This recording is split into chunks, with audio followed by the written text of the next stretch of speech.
Hey y'all, this is Palak Nanak studying MBBS and welcome to my YouTube channel.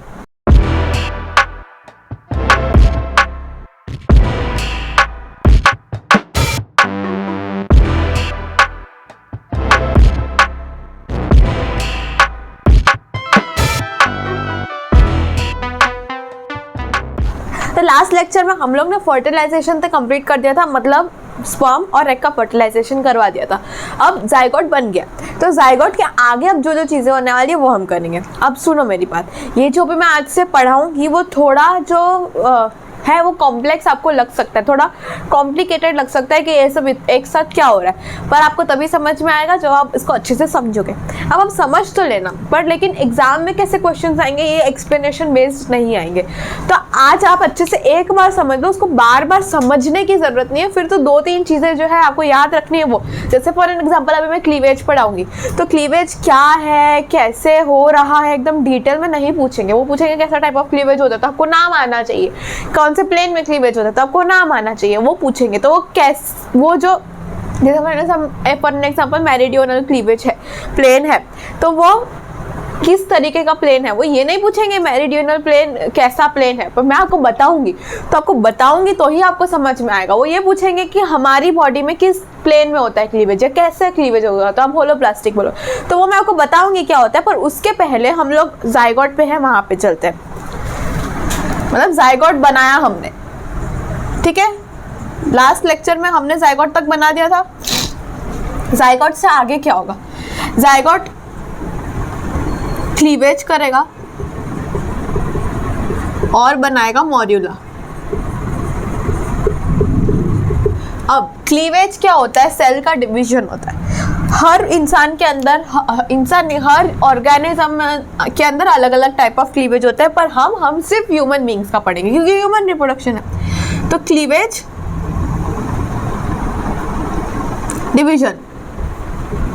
Division of cells, ठीक है। Morula, it is an 8 cell stage. Zygote जब 8 sales का हो जाएगा तब वो मॉड्यूला होगा। फिर मॉड्यूला के बाद हम लोग करेंगे ब्लास्ट्यूला। इन जनरल उसको ब्लास्ट्यूला बोलते हैं, पर हम ह्यूमन बींग्स की बात करें तो उसको बोलते हैं ब्लास्टोसिस्ट, ठीक है। ये बनेगा। उसके बाद इसका क्या होगा, इम्प्लांटेशन, गैस्ट्रुलेशन और ऑर्गेनोजेनेसिस।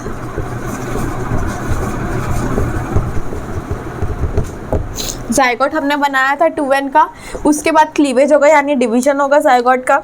उसके बाद मॉड्यूला बनेगा, 8 सेल स्ट्रक्चर, फिर वो मॉडिफाई होके ब्लास्टोसिस्ट बनेगा। ब्लास्टोसिस्ट इम्प्लांटेशन करेगा। इम्प्लांटेशन मतलब यूट्रस के अंदर घुसड़ जाना, तो वो इम्प्लांटेशन। गैस्ट्रुलेशन मतलब 3 जर्मिनल लेयर्स का प्रोडक्शन, एंडोडर्म, मेसोडर्म, एक्टोडर्म का प्रोडक्शन, तो उसको गैस्ट्रुलेशन बोलते हैं। और ऑर्गेनोजेनेसिस मतलब ऑर्गन का फॉर्मेशन। आज के लेक्चर में हम इम्प्लांटेशन तक पढ़ेंगे। गैस्ट्रुलेशन और ऑर्गेनोजेनेसिस हम आगे फर्दर लेक्चर्स में पढ़ेंगे, ठीक है, क्योंकि वो थोड़ा डिटेल में भी है, तो आज का लेक्चर बहुत बड़ा हो जाएगा। तो आज मेनली हम इस पे कंसंट्रेट करने वाले हैं। चालू करते हैं हम जाइगोट से।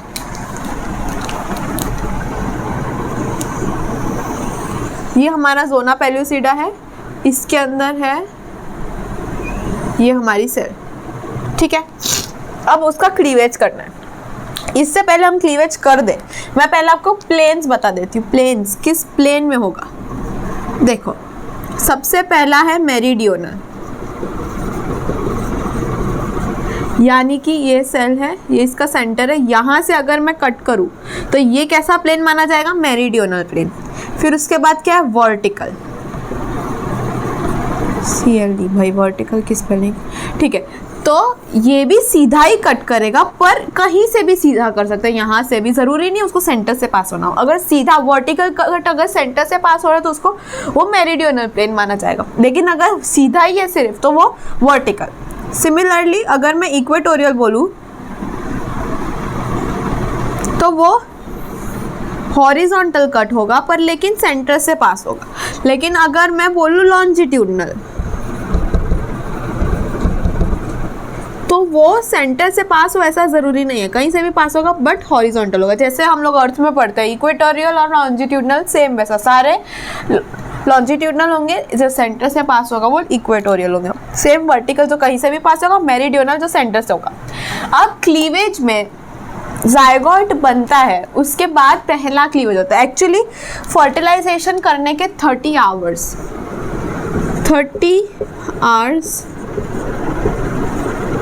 पोस्ट फर्टिलाइजेशन पहला क्लीवेज होता है। क्या होता है पहला क्लीवेज? जो कहाँ से पास होगा? मेरिडियोनल प्लेन से। ठीक है, पहला क्लीवेज बना हुआ तो ये क्या हुई? 2 सेल स्टेज बनेगी।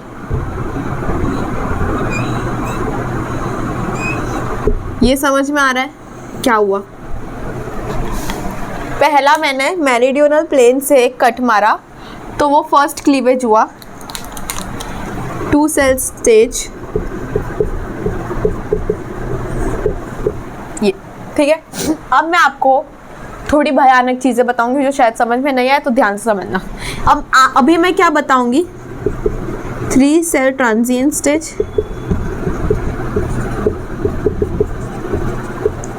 अरिथमेटिक प्रोग्रेशन और बस सारे क्लीवेज। तो देखो, पहला कट मेरिडियोनल प्लेन से गया तो 2 सेल बनी। दूसरा जो क्लीवेज होगा वो होगा, बहुत खुसफुस हो रहा है, मेरे को पहले इरेज कर लेने दो। ध्यान से सुनना, मैंने जो प्लेन्स बताया वो याद रखना और अब सुनना, ठीक है? ये हमारा एक जायगोट है, बाहर की तरफ ज़ोना पेलुसिडा है और अंदर की तरफ ये हमारी सेल है। पहला जो डिवीजन होगा वो मेरिडियोनल प्लेन से होगा, यानी जो सेंटर से पास करेगा।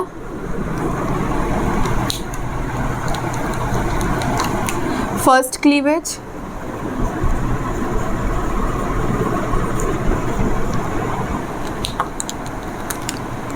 Thirty hours post fertilisation.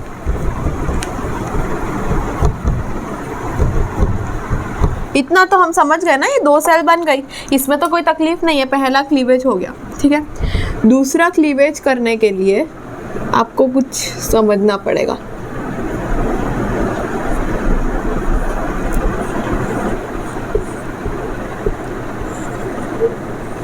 दूसरा जो क्लीवेज होगा वो होगा 60 आवर्स पोस्ट फर्टिलाइजेशन, यानी ये हो जाने के 30 आवर्स बाद, समझ रहे हो ना? फर्टिलाइजेशन के 60 आवर्स के बाद क्या होगा? दूसरा क्लीवेज होगा।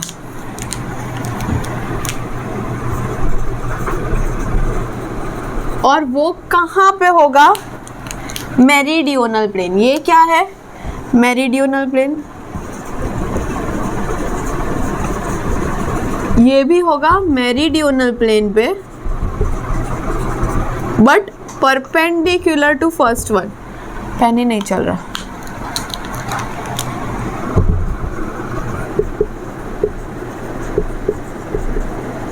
ये क्या बोल दिया मैंने? मैं बताती हूँ, अब पूरे आपको मैं क्लीवेज बताती हूँ, मजा आएगा, सुनना।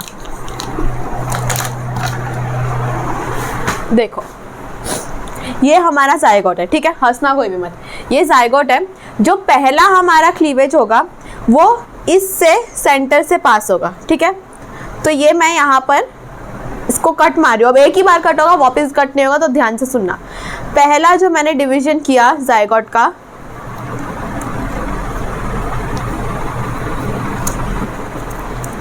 ठीक है, ये मैंने 2 पार्ट में डिवाइड किया। ये फर्स्ट क्लीवेज है, 2 सेल में बटा। मैंने कहाँ से काटा? मेरिडियोनल प्लेन से, ठीक है? अब मैं बोल रही हूँ जो दूसरा क्लीवेज होगा वो भी मेरिडियोनल प्लेन में होगा, but perpendicular to first one. अब देखो, पहला तो ये ऐसा सीधा हो गया, दूसरा मेरिडियोनल प्लेन कहाँ हो सकता है? पर इससे परपेंडिकुलर तो ये है, पर ये तो इक्वेटोरियल हो गया, तो ये नहीं है। इससे परपेंडिकुलर एक और प्लेन है जो कि है ये वाला। तो इसको मैं अगर थोड़ा टर्न करूँ तो यहाँ पर होगा सेकेंड क्लीवेज। समझ रहे हो? पहला क्लीवेज तो इधर हुआ, पहला क्लीवेज इस प्लेन में हुआ, मेरिडियोनल प्लेन में।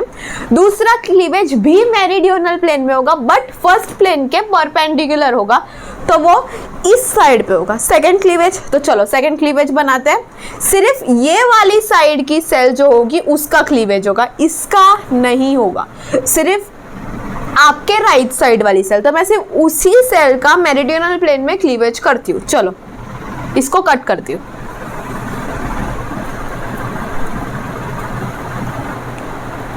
चलो ये भी हो गया कट। एक आगे की सेल हुई, एक पीछे की सेल हुई। अब ये कितनी सेल है टोटल हमारे पास, सॉरी टोटल कितनी सेल हुई हमारे पास, 3 सेल हुई। एक ये राइट साइड वाली और 2 ये लेफ्ट साइड वाली। तो ये 3 सेल स्टेज है। नॉर्मली हमारी सेल के अंदर जो भी डिवीजन होता है 1 से 2, 2 से 4 ऐसे बनते हैं, पर ये 2 से क्या बना, 3 बना। तो इसको हम लोग बोलेंगे ट्रांजिएंट 3 सेल स्टेज। क्या बोलेंगे, ट्रांजिएंट 3 सेल स्टेज। तो ये यहाँ पे क्या बनेगा, जो मैं अभी बोल रही थी, ट्रांजिएंट 3 सेल स्टेज। एक ये वाली सेल तो ऐसी की ऐसी रहेगी, जो दूसरी वाली सेल है वो 2 सेल में बट जाएगी।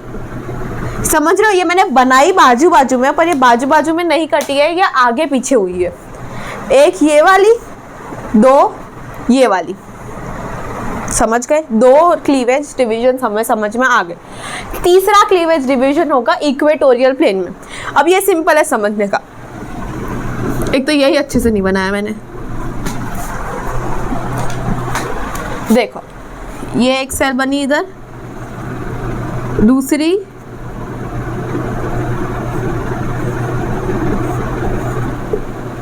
ठीक है। इसके बाद होगा कौन सा वाला क्लीवेज, ये सेकंड था, ये थर्ड क्लीवेज होगा। तो थर्ड क्लीवेज होगा इक्वेटोरियल प्लेन में, तो ऐसा, पर सिर्फ उस साइड ये वाली सेल का होगा, इसका नहीं होगा। इसका तो हो गया ना मेरिडियोनल प्लेन में, तो थर्ड क्लीवेज सिर्फ लेफ्ट साइड वाली सेल का होगा। और कौन से प्लेन में होगा, इक्वेटोरियल प्लेन में। तो एक ऊपर की भाग की सेल होगी, एक नीचे की भाग की सेल होगी, और 2 ये साइड की होगी। समझ रहे हो, अगर नहीं समझ में आया तो हम लाइव करेंगे। देखो मैंने क्या किया था, पहला मेरिडियोनल प्लेन में काटा, तो ये 2 पार्ट में बटा। फिर उसके बाद meridional plane perpendicular to the first plane, तो ये राइट साइड वाली और 2 पार्ट में बटी। कौन सा मेरिडियोनल, ऐसा जाता हुआ, ठीक है। तीसरा जो क्लीवेज है वो इक्वेटोरियल प्लेन है, यानी स्लिपिंग में हॉरिजॉन्टल पर, लेकिन राइट साइड की सेल का, तो हम उसका भी पहले क्लीवेज करते हैं।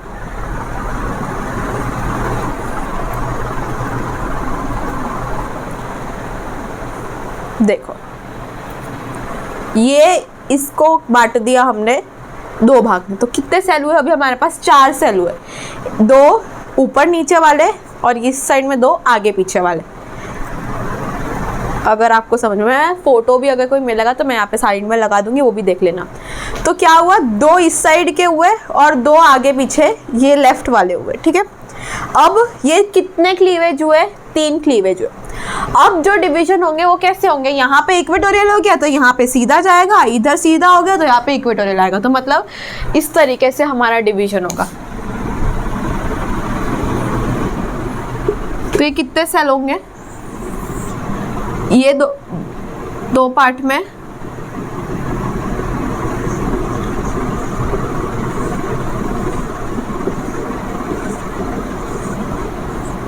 ठीक है, ऐसा होगा डिवीजन।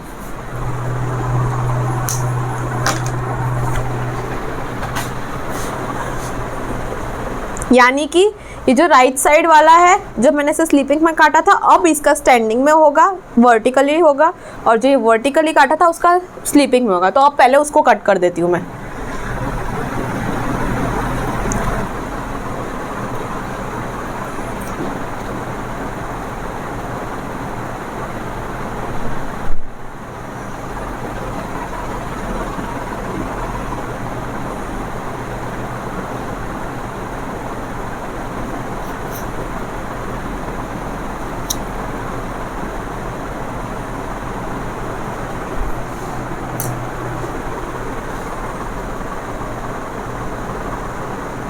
और अब मेरे पास कितने सेल है टोटल, 8 सेल है। तो देखो मैं पकड़ भी नहीं पा रही हूँ, 8 पीस हो गए इसके। सबसे पहला जो मैंने डिवीजन किया है वो मैंने मेरिडियनल प्लेन में किया है। इतनी मेहनत कर रही हूँ, अब तो समझना ही पड़ेगा। सबसे पहला डिवीजन मैंने किया मेरिडियनल प्लेन में। तो सबसे पहले एक सेकेंड,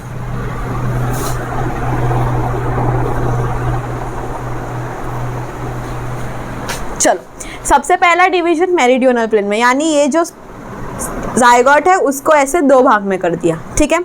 दूसरा जो डिवीजन है वो किया meridional plane perpendicular to the first plane.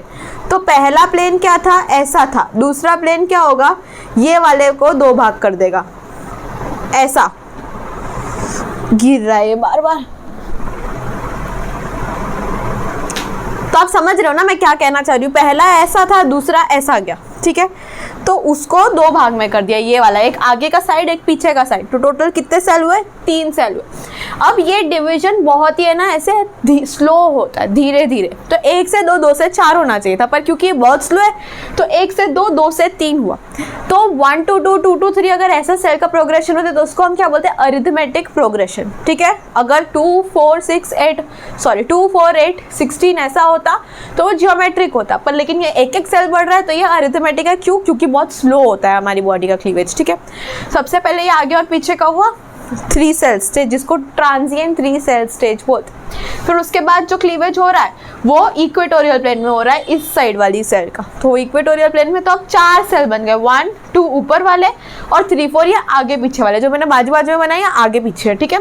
ये आगे पीछे होगा तो फिर उसके बाद बाकी का जो ऐसे वर्टिकली जिसको काटा था उसको स्लीपिंग में काटेंगे, जिसको ऑलरेडी हॉरिजॉन्टल में काटा उसको वर्टिकली काटेंगे।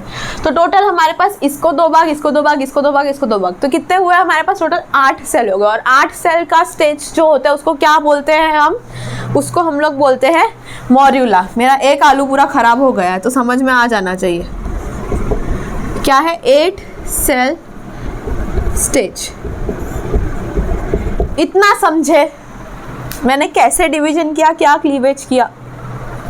इसमें 2 क्वेश्चन सबसे मेनली आते हैं, क्या, एक मेरिडियनल प्लेन जो कि सेंटर से पास होता है, दूसरा होलोब्लास्टिक क्लीवेज।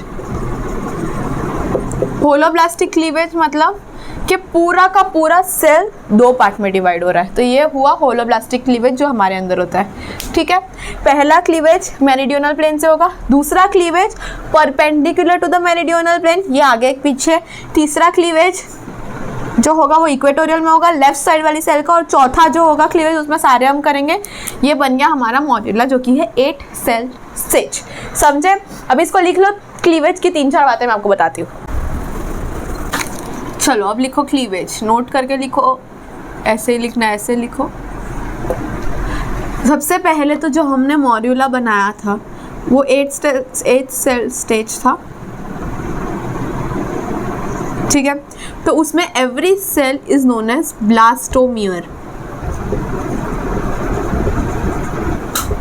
ठीक है। इसे भी याद रखना, इसमें कुछ नहीं, ब्लास्टोमियर। हर एक सेल को हम ब्लास्टोमियर बोलेंगे। This is morula. दूसरी चीज इम्पॉर्टेंट,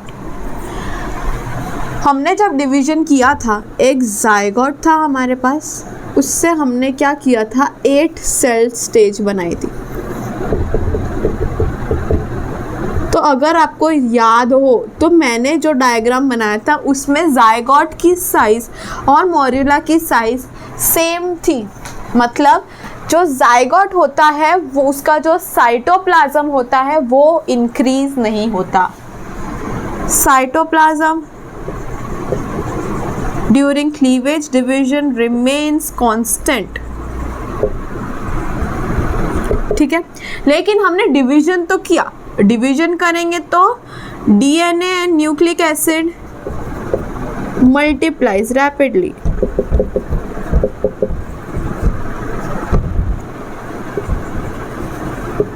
ऑब्वियसली अगर डिवीजन करना है तो डीएनए का मल्टीप्लिकेशन होना ज़रूरी है, न्यूक्लियस का मल्टीप्लिकेशन होना ज़रूरी है।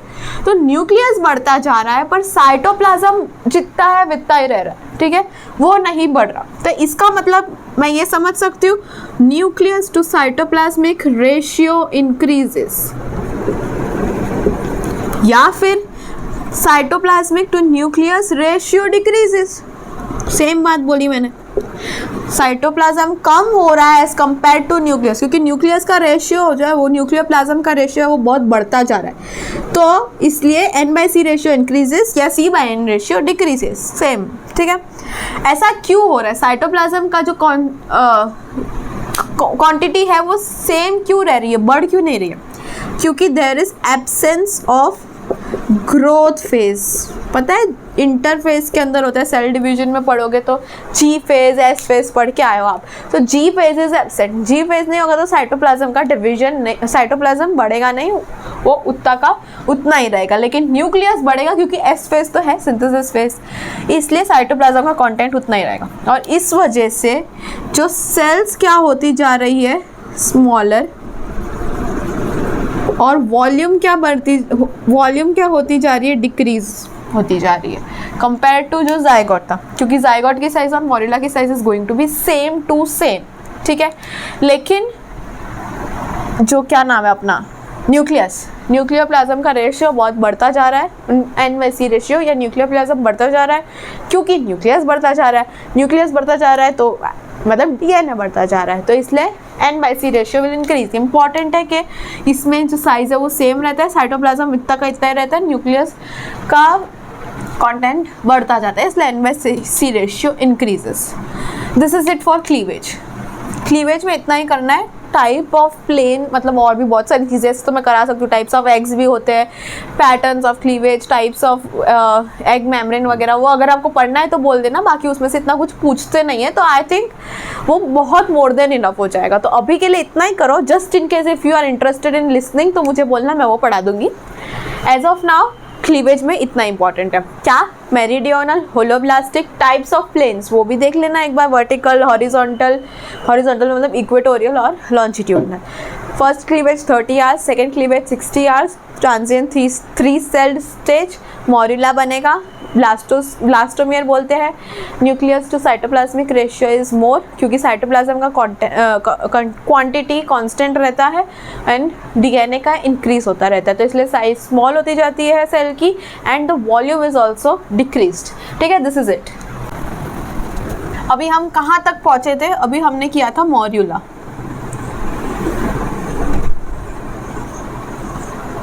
ठीक है, तो मॉर्यूला बना दो,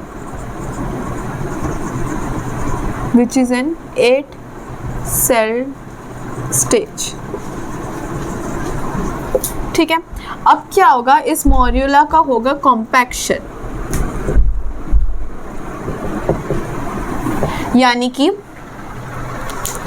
सुनना, outer cells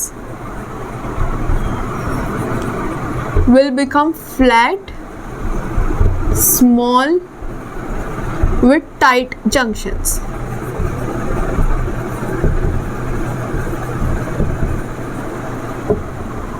Inner cells or inner cell mass will become round, large with gap junction.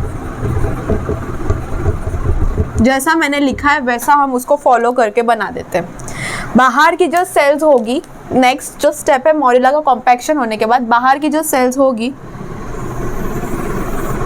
वो कैसी होगी, flat, small with tight junctions, तो वैसा बना दो। चलो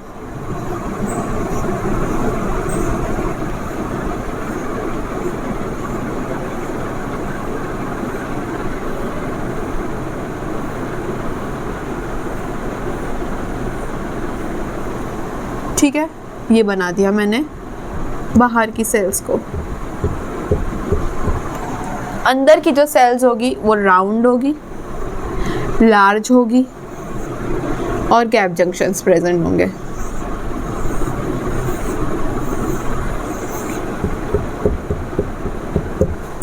ठीक है, ये कॉम्पैक्शन होने के बाद, ठीक है। अब ये जो स्टेज आया उसके बाद 4 to 6 डेज के बाद सॉरी 4 to 6 डेज के बाद ये जो सेल मतलब ये जो बना हमारा कॉम्पैक्शन करने के बाद वो चला जाएगा यूट्रस के अंदर, goes into uterus, usually fundus का रीजन। अभी तक ये कहाँ पे था? अभी तक ये फैलोपियन ट्यूब में था, क्योंकि फर्टिलाइजेशन एम्प्यूला में हुई है, उसके बाद थोड़ा थोड़ा आगे आगे जाता है, पर यूट्रस पे कब पहुँचता है? इस स्टेज पे, ठीक है। अब यूट्रस पे पहुँचा तो यूट्रस की जो एंडोमेट्रियम है,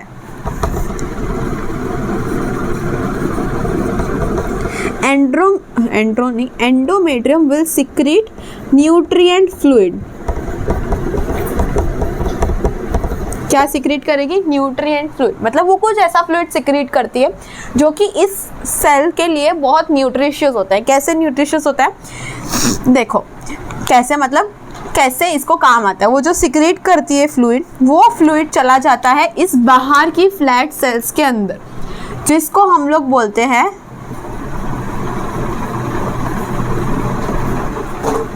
ट्रोफोब्लास्ट या फिर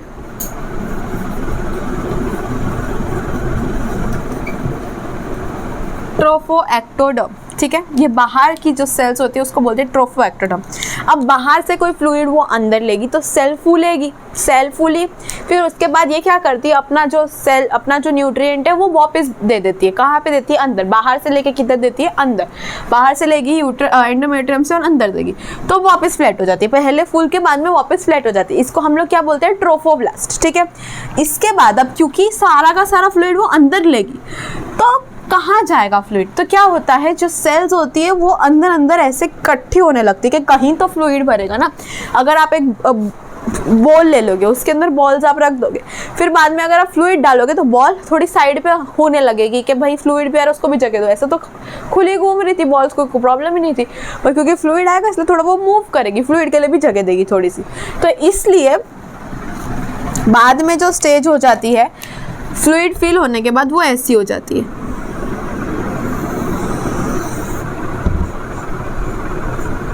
बाहर की सेल्स तो वही पहले फूली थी, पर बाद में क्या होगी,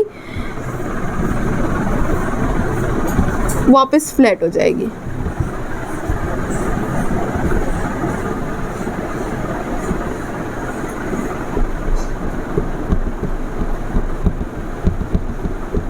इसको क्या बोलेंगे हम? ट्रोफोब्लास्ट। और ये जो फ्लूइड अंदर आता है वो सारी सेल्स को एक तरफ ऐसे इकट्ठा कर देता है,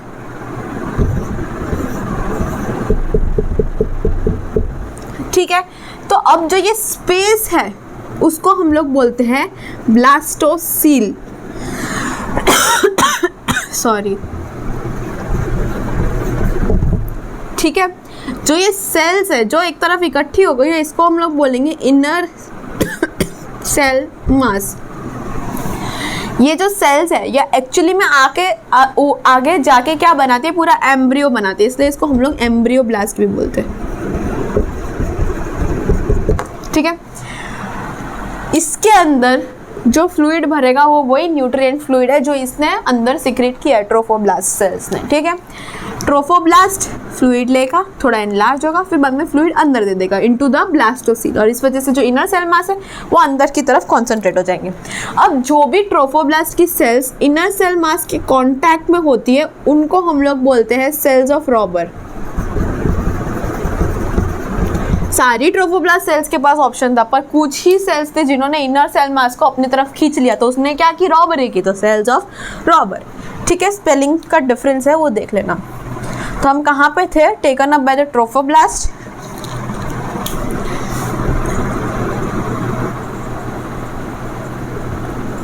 then given into the blastocyst. This is known as blastocyst. ये हमारा क्या बन गया? ब्लास्टोसिस्ट। हमने कहाँ से चालू किया था? जायगोट से चालू किया था। अब हम कहाँ पे आ गए? ब्लास्टोसिस्ट में। एक बार वापस से रिवाइज करते हैं। जायगोट कुछ क्लीवेज डिवीजन करेगा। First cleavage division meridional plane, second cleavage division meridional plane perpendicular to the first one, third cleavage, उसके बाद 3 सेल स्टेज आएगा transient, then third cleavage equatorial plane, उसके बाद नॉर्मल जो भी क्लीवेज होएगा वो 4 8 सेल की स्टेज बनेगी, that is morula.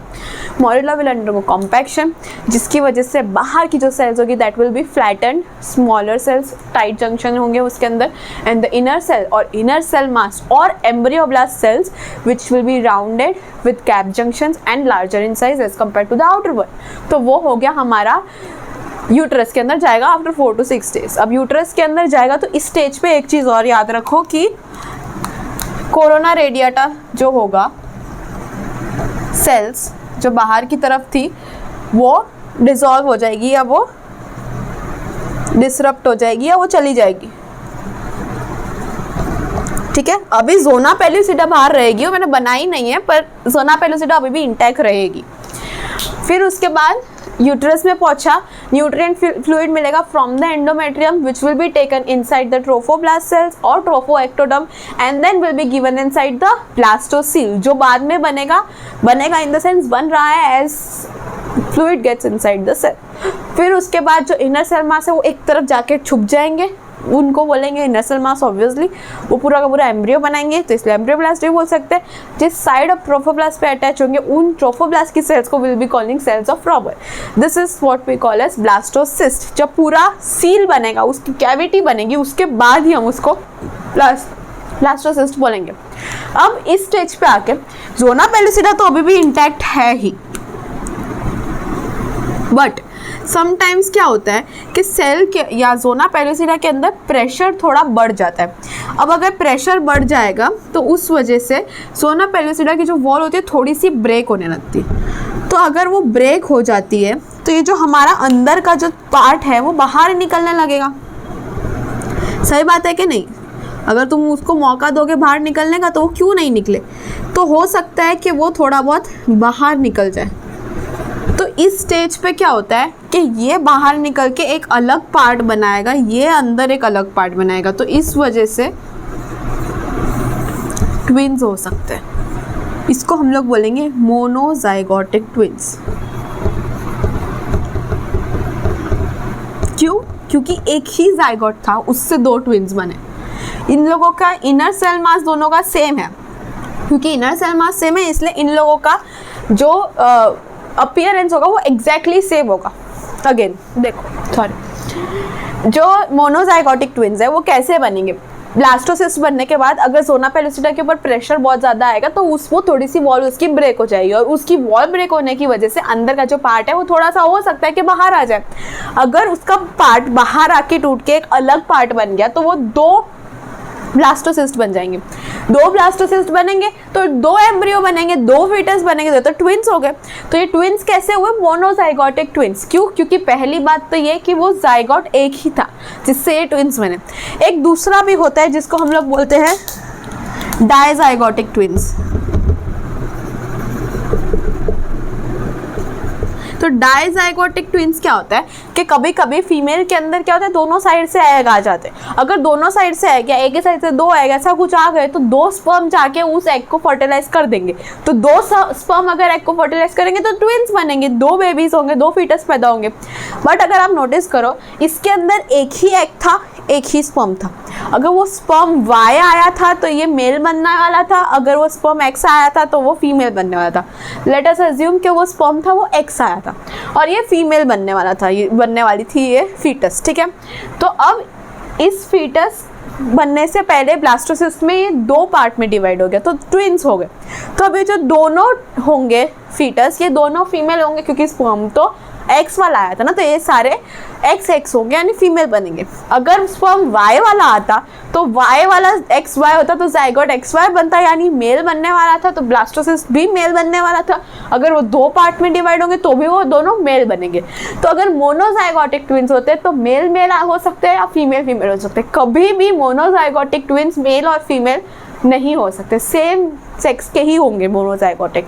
Dizygotic on the other hand 2 हो सकते हैं, कुछ भी, मेल मेल भी हो सकते हैं, फीमेल फीमेल भी हो सकते हैं, मेल फीमेल भी हो सकते हैं। कैसे? 2 एग है, 2 स्पर्म है। अगर दोनों एक्स आए एग के पास तो दोनों फीमेल होगी, दोनों वाई आए तो दोनों मेल होंगे, एक वाई एक एक्स आया तो एक मेल एक फीमेल होगा। सेकेंडली मोनोजाइगोटिक ट्विंस है ना बहुत ज़्यादा सिमिलर, मतलब एकदम सिमिलर दिखते हैं। डाइजाइगोटिक ट्विंस भी सिमिलर दिखते हैं, पर फिर भी इतने नहीं होते एज कम्पेयर टू, मतलब मोनोजाइगोटिक तुमको एक ही इंसान लगेगा कि ये और ये एकदम ही सेम ही है, बस जेरोक्स कॉपी या जो भी बोल लो आप, एकदम सेम दिखते हैं। डाइजाइगोटिक भी सेम दिखते हैं पर डिफरेंस पता चलता है, ठीक है। तो अभी हम ब्लास्टोसिस्ट तक पहुँचे, इसको लिख लो पहले, फिर आगे बढ़ते हैं इम्प्लांटेशन। चलो, तो हमारा क्लीवेज हो गया, मोरिला से ब्लास्टुला में कन्वर्ट हो गया, ब्लास्टोसिस्ट हो गया। नेक्स्ट ब्लास्टोसिस्ट जो यूट्रस के अंदर गया उसका क्या होगा, इम्प्लांटेशन। तो इम्प्लांटेशन में हम क्या पढ़ेंगे, छोटा सा टॉपिक है, फट से हो जाएगा। हमारा था ब्लास्टोसिस्ट जिसका आउटर ट्रोफोब्लास्ट,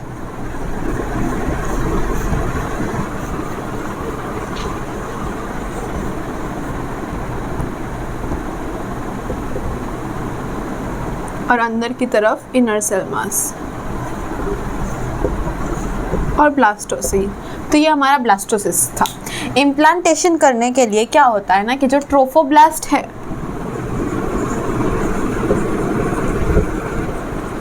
ये डिफरेंशिएट हो जाता है 2 लेयर्स में, यानी कि एक लेयर है इसके, अब ये नहीं रहेगी, इसकी जगह 2 लेयर रहेगी, ये हट जाएगी और 2 लेयर बाहर रहेगी। बाहर की जो लेयर होगी उसको बोलते हैं सिनसाइटोट्रोफोब्लास्ट या सिनसिशियोट्रोफोब्लास्ट,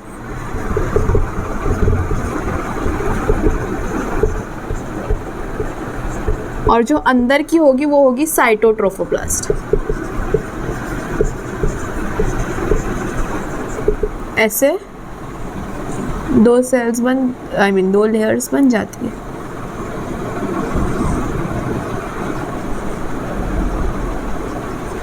समझ रहे हो मैं क्या कहना चाह रही हूँ। तो जो 2 लेयर्स बनती है उसमें से जो बाहर की लेयर होती है सिनसिशियोट्रोफोब्लास्ट, वो बना देती है chorionic villi.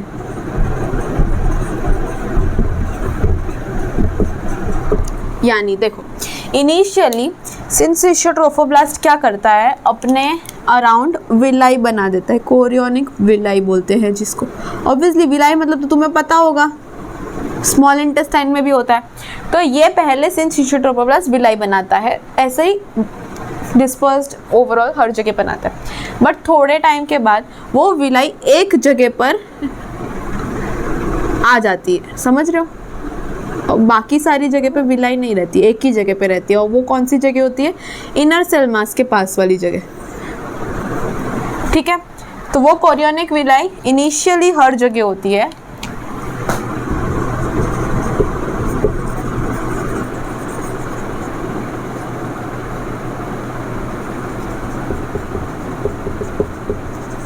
present initially throughout the layer, then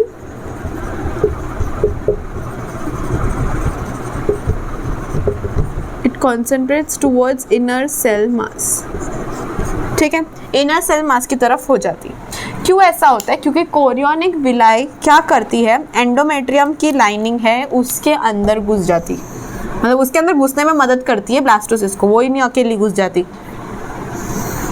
एक तो ये पेन चलता नहीं है आधी बार मेरा, ये भी नहीं चल रहा।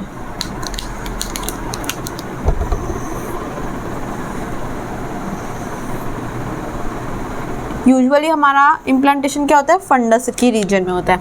तो विलाई क्या करती है, एंडोमेट्रियम के अंदर घुसने में मदद करती है। प्रोटियोलाइटिक एंजाइम्स होते हैं, उसकी मदद से वो एंडोमेट्रियम के अंदर घुसती है, और 1/3 ऑफ मायोमेट्रियम के अंदर, तो उसको लिखते हैं, मतलब बहुत अंदर घुस जाते हैं यूट्रस के, एंडोमेट्रियम भी पूरा और 1/3 ऑफ मायोमेट्रियम के अंदर। तो कोरियोनिक विलाई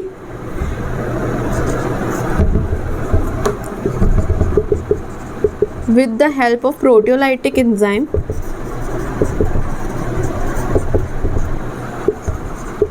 जो प्रोटीन का ब्रेकडाउन करेंगे, enters inside endometrium and 1/3 of myometrium। अगर आपको नहीं पता हो एंडोमेट्रियम मायोमेट्रियम, जो यूट्रस है उसकी लाइनिंग होती है अंदर की तरफ एंडोमेट्रियम, बीच में मायोमेट्रियम, ऐसा होता है। बाहर पेरीमेट्रियम कहाँ थे, हाँ कोरियोनिक विलाई। कोरियोनिक विलाई पहले तो हर जगह पे होती है, बट लेकिन बाद में इनिशियली हर जगह होती है, बाद में जहाँ पे इनर सेल मास होता है उसकी तरफ कंसंट्रेट हो जाती है और चली जाती है अंदर यूट्रस के अंदर, एंडोमेट्रियम पूरा और 1/3 ऑफ मायोमेट्रियम। अब कोरियोनिक विलाई का फंक्शन क्या है? उसका फंक्शन जैसे हमने देखा इम्प्लांटेशन, उसके अलावा इम्प्लांटेशन से अंदर घुसने के बाद उसको फिक्स होना पड़ेगा वहाँ पे, तो फिक्सेशन। इसके अलावा अब्जॉर्प्शन ऑफ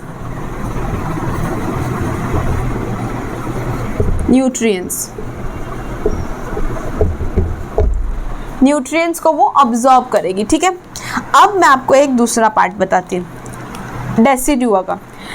ये जो हमारा ब्लास्टोसिस्ट है, इसका जो अंदर वाला पार्ट होता है यूट्रस का, इसको हम लोग बोलते हैं डेसिडुआ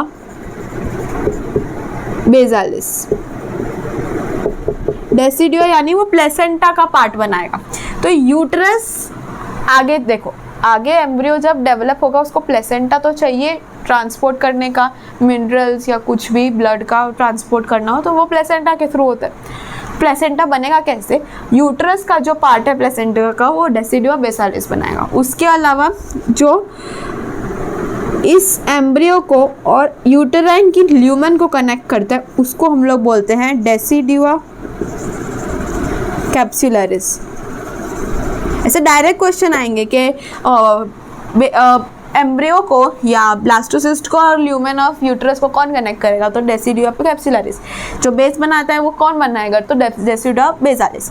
उसके अलावा जो पार्ट है, जो पार्ट कहीं ले ही नहीं रहा है किसी चीज़ में, उसको हम लोग बोलेंगे डेसिडुआ पैराइटालिस, ठीक है। जो पार्ट कहीं पर भी नहीं ले रहा वो पैराइटालिस। जो कोरियोनिक विलाई है वो प्लेसेंटा का पार्ट बनाएगा, वो एम्ब्रियो के प्लेसेंटा का पार्ट बनाएगा, यानी कि प्लेसेंटा जो है वो कनेक्ट करेगा यूट्रस को एम्ब्रियो के साथ, ठीक है। तो यूट्रस का पार्ट कौन बनाएगा? डेसिडुआ बेसालिस। और एम्ब्रियो का पार्ट कौन बनाएगा? प्लेसेंटा का, वो बनाएगा कोरियोनिक विलाई। तो ये जो भी ट्रांसपोर्ट करना है हमको एम्ब्रियो और मॉम के अंदर, तो वो यही करेगा, कौन? प्लेसेंटा, ठीक है। प्लेसेंटा बात की बात है, अभी जितना मुझे बताना था मैंने बता दिया। यही है पूरा इम्प्लांटेशन और अभी क्लीवेज जो हमने बताया, मॉर्यूला के अंदर कन्वर्जन, मॉर्यूला टू ब्लास्टोसिस्ट में कन्वर्जन एंड जो भी है, ठीक है। आज इतना ही करते हैं, ज़्यादा आगे नहीं जाते, इतना मैं कंप्लीट करती हूँ। क्वेश्चंस, अभी क्वेश्चंस करते हैं तो इसको लिख लो, मैं क्वेश्चंस लिखती हूँ तब तक। तो जो भी बोलती हूँ समझ में तो आता है ना?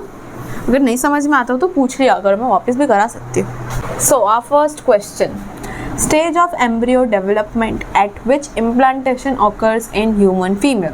ह्यूमन फीमेल के अंदर कौन सी स्टेज के अंदर इम्प्लांटेशन होता है? तो हमें पहले से ही पता है, यूट्रस के अंदर 4 to 6 डेज के बाद क्या आता है?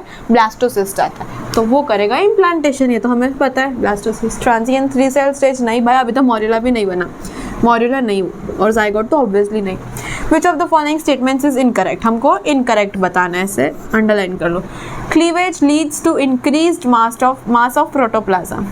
नहीं, ये तो गलत है, क्योंकि प्रोटोप्लाज्म यानी साइटोप्लाज्म वो इंक्रीज नहीं होता। क्या इंक्रीज होता है? डीएनए इंक्रीज होता है, न्यूक्लियस बढ़ता है, ये गलत है। Next, fertilisation is physiochemical process. ये सही है। क्यों ऐसा?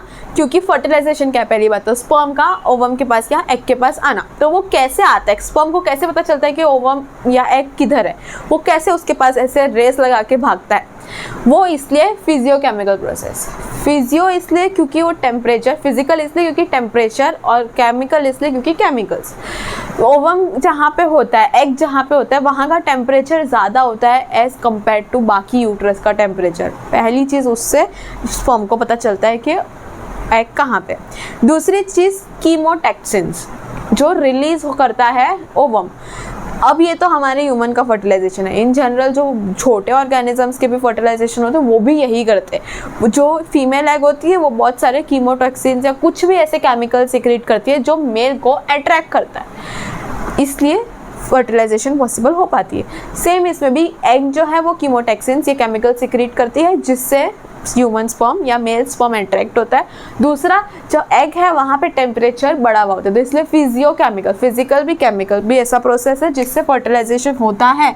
सो दिस इज ट्रू, तो ये ऐड कर लेना नोट्स में। क्लीवेज प्रोड्यूसेस मॉड्यूला, ऑब्वियसली हमने इतनी मेहनत करके 8 to 16 सेल स्टेज जो बनाया वो क्या था, मॉड्यूला था। Fertilisation occurs in fallopian tube, ampulla side पे, एम्प्यूला कहाँ पे, फैलोपियन ट्यूब। तो इसमें क्या पूछा है, incorrect, this is incorrect. Two offsprings developed in the same uterus में डेवलप हो रहे हैं फ्रॉम फर्टिलाइजेशन ऑफ 2 डिफरेंट ओवा। 2 ओवा से फर्टिलाइज हो रहे हैं। अब डेवलप तो सेम ही यूटरस में होंगे ना, चाहे तुम मोनोजाइगोटिक की बात करो चाहे डाइजाइगोटिक की बात करो, डेवलपमेंट तो एक ही यूटरस में होगी। या तुम्हारे पास फीमेल के 2 अलग अलग यूटरस है, नहीं ना, एक ही यूटरस के अंदर डेवलपमेंट होती है। लेकिन 2 ओवा से हो रही है तो डाइजाइगोटिक ट्विंस, एक ही ओवा से हो रही है तो मोनोजाइगोटिक ट्विंस। तो इसका आंसर इज डाइजाइगोटिक ट्विंस सही है, मोनोजाइगोटिक गलत है। फ्रेटर्नल ट्विंस, हाँ, डाइजाइगोटिक को फ्रेटर्नल भी बोलते हैं। तो both 1 and 3 is the answer. Last, trophoblast is not involve in formation of, trophoblast क्या इन्वॉल्व नहीं करता, नॉट इन्वॉल्व, ठीक है। Protective and trophic membrane, okay, protective membrane बनाता है, हाँ, ट्रोफोब्लास्ट प्रोटेक्टिव मेम्ब्रेन बनाता है, true. Foetal portion of placenta, मैंने बोला था जो ट्रोफोब्लास्ट है वो सिंसिशियल ट्रोफोब्लास्ट और साइटोट्रोफोब्लास्ट बनाता है। सिंसिशियल ट्रोफोब्लास्ट कोरियोनिक विलाई बनाता है और chorionic villi foetal part of the placenta बनाता है, या एम्ब्रियोनिक पार्ट मैंने बोला था। तो प्लेसेंटा का फीटल पार्ट कौन बनाता है, indirectly trophoblast. So this is true. Next, body of the developing embryo, embryo की बॉडी कौन बनाता है, ट्रोफोब्लास्ट बनाता है, नहीं, इनर सेल मास, उसी को तो हम इसलिए एम्ब्रियोब्लास्ट बोलते हैं, वो ही बनाएगा पूरा का पूरा एम्ब्रियो, तो ये गलत है। लास्ट, कोरियोनिक विलाई, हाँ अभी तो हमने डिस्कस किया, ट्रोफोब्लास्ट बनाएगा सिंसिशियल ट्रोफोब्लास्ट और साइटोट्रोफोब्लास्ट। सिंसिशियल ट्रोफोब्लास्ट आगे क्या बनाएगा, कोरियोनिक विलाई बनाएगा, जो आगे implantation, fixation, absorption of nutrients, placenta, ये सब इसका फंक्शन होगा, प्लेसेंटा बनाना, ठीक है। तो ये कुछ क्वेश्चंस थे, और भी है क्वेश्चंस, वो करते हैं पहले। चलो, इसमें थोड़ा हो गया बॉम्बार्डमेंट ऑफ क्वेश्चंस, जैसे छोटा लिखा है, बट ठीक है, मैं रीड कर रही हूँ, तो आपको अगर नहीं दिख रहा तो सुन लो। The stem cells which have potency to give rise to all the tissues and organs are formed from, जो एम्ब्रियोब्लास्ट और इनर सेल मास मैंने आपको बोला था, वो मैंने बोला था कि एम्ब्रियो बनाएगा, वो ये जो सब कुछ बनाएगा। तो अगर कोई भी सेल के अंदर ऐसी पोटेंसी होती है कि वो पूरा का पूरा एम्ब्रियो बना सके, तो वो क्या हुआ, स्टेम सेल। तो हमारी बॉडी का स्टेम सेल क्या है, ये इनर सेल मास है। तो इसमें क्या लिखूँ, ट्रोफोब्लास्ट, तो भाई हमारे एम्ब्रियो का कुछ नहीं बनाता, अम्बिलिकल कॉर्ड मैंने अभी पढ़ाया नहीं, पर ये भी नहीं।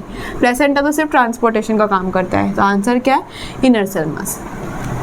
इन human female blastocyst, so blastocyst के बारे में पूछ रहे हैं, forms placenta even before implantation. तो इम्प्लांटेशन के पहले प्लासेंटा का फॉर्मेशन, तो भाई ये तो गलत ही है, कुछ भी बोल रहे हैं। Gets implanted in uterus 3 days after ovulation, ये भी गलत है, 4 to 6 days, ये मैंने बताया था।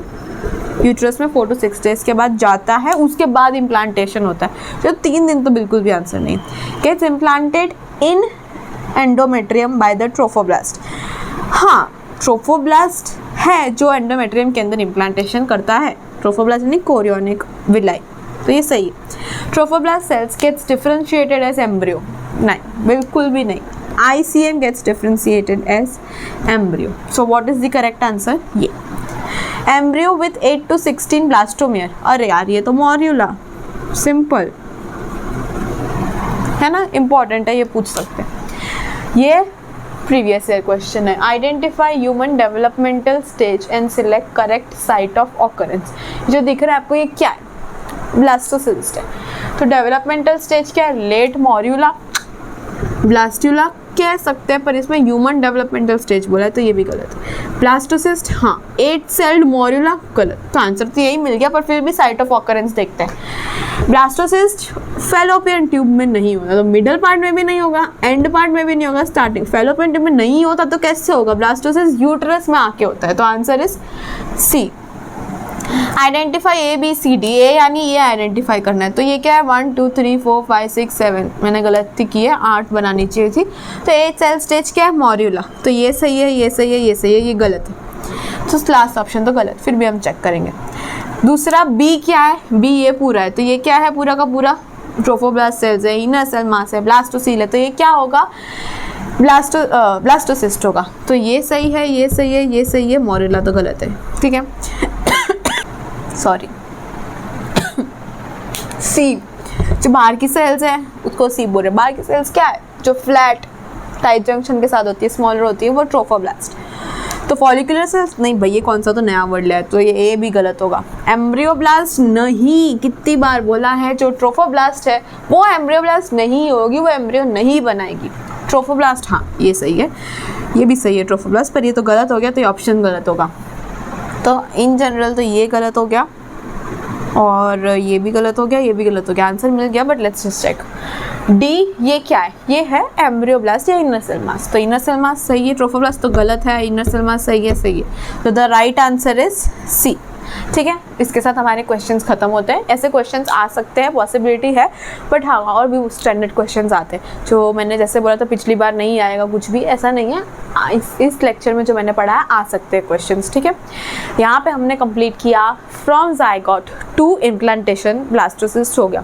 नेक्स्ट लेक्चर में हम स्टार्ट करेंगे गैस्ट्रुलेशन से, फिर उसके बाद हम प्लेसेंटा करेंगे, उसके बाद हम लोग पार्चुरेशन है वो करेंगे, डेवलपमेंटल ऑफ फीटस सब स्टेजेस वो सब करेंगे। तो है अभी टाइम थोड़ा सा ख़त्म होने में, कुछ 1 2 3 कुछ ऐसे लेक्चर्स आ सकते हो, तो ठीक है।